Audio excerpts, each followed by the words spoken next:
Hi students, today we are going to discuss about the theory of demand and supply. आज हम demand and supply की बात करेंगे जो कि आपके CA फाउंडेशन में एक चैप्टर है, चैप्टर 2 है जो हमारा. So what do you mean by the demand? सबसे पहले हम अपना ये क्वेश्चन रेज करेंगे कि डिमांड का मतलब होता क्या है, कहाँ से डिमांड वर्ड आया. डिमांड को समझने के लिए पहले हम कुछ और वर्ड्स को भी समझना चाहेंगे. The first one is the need. The next is desire, then willingness to buy, and the last is ability to pay. Demand को समझने के लिए पहले हमें इन चार टर्म्स को समझना पड़ेगा. सबसे पहला है नीड. नीड का मतलब क्या होता है? नीड का मतलब होता है किसी भी चीज़ की ज़रूरत क्या है, हमारे लिए वो कितना बेसिक नेसेसिटी है हमारी लाइफ के लिए. Then the next is desire, चाह. उस चीज़ की चाह क्या है, या हम इसको एक रिवर्स में भी यूज़ कर सकते हैं. फर्स्ट आई थिंक आपको ज़्यादा बेटर तब समझ में आएगा जब मैं पहले आपको डिज़ायर एंड देन मैं आपको नीड समझाऊंगी. तो फर्स्ट मैं आपको डिज़ायर एंड नीड, ताकि आपको मेमोराइज करने के लिए और इजी हो जाएगा, उसको सिंपल करने के लिए मैंने ये थोड़ा सा चेंज कर दिया गया.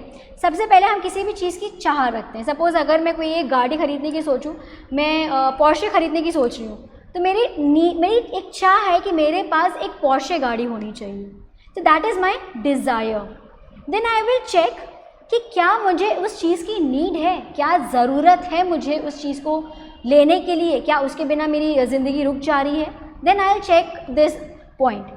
अगर डिज़ायर भी है, हाँ पोर्शे खरीदनी डिज़ायर है, उसके बाद हाँ मुझे पोर्शे की नीड है, फिर मेरा थर्ड क्वेश्चन आएगा कि क्या मैं उसको खरीदने की इच्छुक रखती हूँ. ठीक है, मुझे ज़रूरत भी है, चाह भी है, तो क्या मुझे ये खरीद लेना चाहिए, क्या मैं सब कुछ अपना लगा के खरीद लूँ गाड़ी ये. इफ़ आई एम येस, तो मैं फोर्थ क्वेश्चन पे मूव ऑन करूँगी. And the most important is ability to pay. क्या मेरे पास इतने रुपए हैं कि मैं इस गाड़ी को खरीद सकूं. अगर ये चार क्वेश्चन में आंसर कर देती हूँ एंड चारों में येस आता है, then that will be considered as demand for any product. तो डिमांड समझने के लिए चार शब्द हमने समझे, चार वर्ड समझे. द फर्स्ट वॉज डिज़ायर, किसी भी चीज़ की चाह होना. अगर चाह है तभी हम आगे नेक्स्ट 3 क्वेश्चंस में मूव ऑन करेंगे, अदरवाइज हम यहीं पे रुक जाएंगे. इसका मतलब फिर वो हमारे लिए डिमांड में नहीं आएगा. The first question is while calculating the demand is desire, whether we desire that product, चाह है. If yes, then whether we need that product, requirement है. If yes, then are we willing to buy that product? If yes, and are we capable of buying that product? अगर ये चार question हमारे meet out हो जाते हैं, then that will be termed as the demand for the product. And जब भी हम ये चार पॉइंट्स कंसिडर करेंगे, we have to make sure कि we are talking for the particular period of time. Again, this is very important. Particular period of time. अगर मुझे गाड़ी अभी लेनी है और एबिलिटी टू पे ऑफ तक में आते 10 साल हो जाए, that will not be determined as the demand for any product. हम तभी डिमांड निकाल सकते हैं जब हम अभी करंट पीरियड की बात करेंगे. Time is to be considered while calculating the demand. जो भी चीज़ें हम लेंगे that will be considered for the present, आज की डेट से लिया जाएगा. फ्यूचर डेट का उसका कोई भी रेलिवेंस नहीं रहता है. So that will be considered as the demand for the product. Demand हमारा जो है that's a flow concept. Demand एक जगह से दूसरी जगह flow करता है, एक ठहराव नहीं है डिमांड में. डिमांड जो है वो एक flow concept है. तो डिमांड हमने क्या समझा? Demand is the quantity of given commodities or the services which a consumer want to buy at the various prices during a particular period of time. तो ये चार जो हमने desire, need, willingness to buy and ability to buy, जो हमने चार concept पढ़े, उसकी बेसिस पे हम अपनी डिमांड कंसिडर करेंगे. And again we have to consider the particular period of time. Then comes there are certain factors which affect the demand. The first factor is the price of the commodity. खुद की price से भी, जैसे अगर मुझे suppose ये pen की demand है, ये पेन खरीदना चाहती हूँ, तो first of all I will consider the price of this pen. So price will help while calculating the demand. तो इसमें अगर हमारी प्राइस हाई होती है then the commodity will be less, will be lower, कम होगी कमोडिटी। क्यों? क्योंकि ज़्यादा जब प्राइस होती है, महंगी हो जाती है चीज़ें, तो हमारी भी एक बाइंग कैपेसिटी लिमिटेड होती है। अगर मैं 100 रुपये कमा रही हूँ और इस पेन की कीमत 20 रुपये है तो मैं 5 पेन ही खरीद पाऊँगी, लेकिन जैसे ही इस पेन की कीमत 20 से 50 रुपये हो जाएगी, I will be able to buy only 2 pen. So जैसे जैसे प्राइजेस राइज करती है are demand falls and vice versa. अगर प्राइस फॉल करेगी the demand will rise, and if the prices rise the demand will falls. तो this is the price of the commodity. इसमें एक word use करा गया है सेटरिस पैरिबिस। सेटरिस पैरिबिस का मतलब है that all the other factors remains constant, there is only change in the price of the commodity, no other factor changes. ठीक। Then the next is our price of related commodities. Under related commodities we have two concepts. Related commodity को समझने के लिए दो चीज़ों को समझना ज़रूरी है। पहला है हमारा substitute goods। Substitute goods का मतलब होता है एक के बदले दूसरा यूज़ करना। Suppose tea and coffee।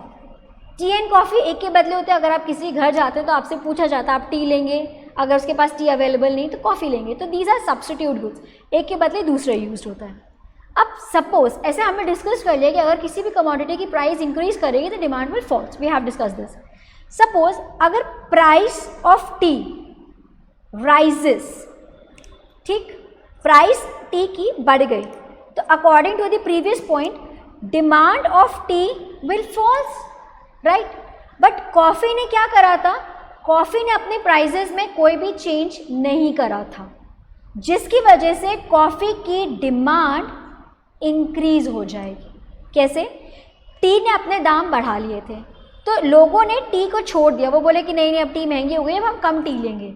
जब उन्होंने प्राइस कंपेयर करा बोला अरे कॉफ़ी तो सस्ती पड़ रही है, क्योंकि कॉफ़ी ने तो कोई अपनी प्राइस चेंज करी नहीं थी।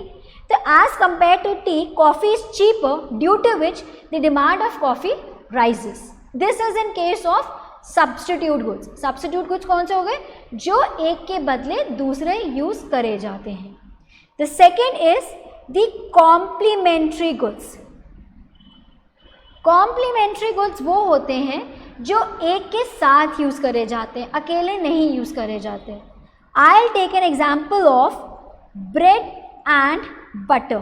ब्रेड एंड मक्खन एंड ब्रेड हम सभी लोग खाते हैं, ब्रेड एंड बटर ये एक कॉम्प्लीमेंट्री गुड है। बिना ब्रेड के मक्खन नहीं खाई जाती और बिना मक्खन के ब्रेड नहीं खाई जाती। अब सपोज ब्रेड के प्राइजेस राइज कर गए, ठीक, अब क्या होगा? Demand of the butter falls. जो हमने प्रीवियस पॉइंट में पढ़ा कि अगर प्राइस राइज करती है तो भाई डिमांड फॉल कर जाती है हमारी।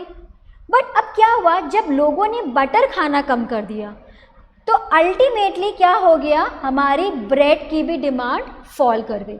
जब बटर कम बनेगा तो लोग ब्रेड भी कम बनाएंगे। जब बटर ही लोगों के घर में नहीं आएगा तो वो ब्रेड क्यों खरीदेंगे?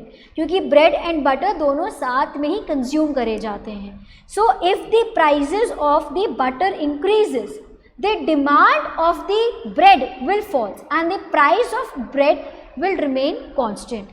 तो हमने क्या डिराइव करा? हमने डिराइव करा in the case of substitute good there is a direct relationship. Direct relationship कैसे हो गया? If the price of the tea increases the demand of the coffee increases, so there is a direct relationship. And in the case of the complementary good there is an inverse relationship. Inverse relationship हमारा कैसे हो गया कि the price of the butter increases due to which the demand of the bread falls. क्योंकि butter की भी demand fall हो जाएगी प्राइस इंक्रीज करते हुए और दोनों साथ में यूज होते हैं, जिसकी वजह से ब्रेड एंड बटर दोनों की ही डिमांड हमारी फॉल आउट कर जाएगी। So this is known as the complementary goods. So we have discussed the price of the related commodities. The next point which we will discuss is the income of the consumer. Income मतलब जो हम पैसा कमाते हैं, जितना पैसा कमाएंगे उसी हिसाब से तो हम चीज़ों को खरीदेंगे। Again, in the income of the consumer we have to understand to relationship. जब इनकम में बढ़ती है इनकम हमारी या घटती है तो दो रिलेशनशिप होते हैं. जब हमारा इन्फीरियर गुड्स होता है एंड जब हमारा सुपीरियर गुड्स होता है. नाउ यू विल आस्क कि what you mean by inferior and superior goods. Inferior goods होते हैं जो कि सस्ते गुड्स होते हैं, like low quality of rice. अब राइस अगर आप खरीदो मार्केट में तो 6 रुपये किलो भी मिलता है और 160 रुपये किलो का भी चावल मार्केट में अवेलेबल है. तो जो 6 रुपये किलो वाला चावल है that is the inferior good. And superior goods आपके हो जाएंगे जो कि आपके लग्जूरियस गुड्स हो गए. लग्जूरियस में आपके क्या आ गए, एसी है, कार्स हैं, these all are luxurious goods. जब किसी भी कंज्यूमर की इनकम राइस होती है तो वो क्या करता है, इन्फीरियर गुड, सस्ते गुड को खरीदना कम कर देता है. अगर सपोज मेरी इनकम 10 रुपये थी तब मैं 6 रुपये किलो वाला चावल खाऊंगी क्योंकि मेरी इनकम ही 10 रुपये है. लेकिन अब मेरी इनकम 1000 रुपये की हो गई तो क्या मैं 6 रुपये किलो वाला चावल खाऊंगी, नहीं. Then I will start consuming the rice of 200 rupee per KG. तो जैसे हमारी इनकम राइस करती है हम दो गुड्स के लिए रिस्पॉन्ड करते हैं, इन्फीरियर गुड के लिए एंड सुपीरियर गुड के लिए. In the case of inferior good हमारा इनवर्स रिलेशनशिप होता है and in the case of the superior good हमारा डायरेक्ट रिलेशनशिप होता है. I am representing the income with Y. अगर इनकम बढ़ी तो इन्फीरियर गुड घटेगा क्योंकि जब पैसा बढ़ जाएगा तो हम सस्ता माल खरीदना कम कर देंगे. एंड अगर हमारी इनकम बढ़ेगी तो हम सुपीरियर गुड खरीदना बढ़ा देंगे क्योंकि हमारी इनकम बढ़ गई. So in case of the inferior goods it has a inverse relationship and in the case of the superior good we have a direct relationship. Okay, so I hope students आपको ये 3 points मेरे समझ में आए होंगे. That we have discuss the demand and 3 factors which affect the demand. The first is the price of the commodity, the second is the price of the related commodities which is comprised of 2 commodities, substitute goods and the complementary goods, and the third which we have discussed today is the income of the consumer.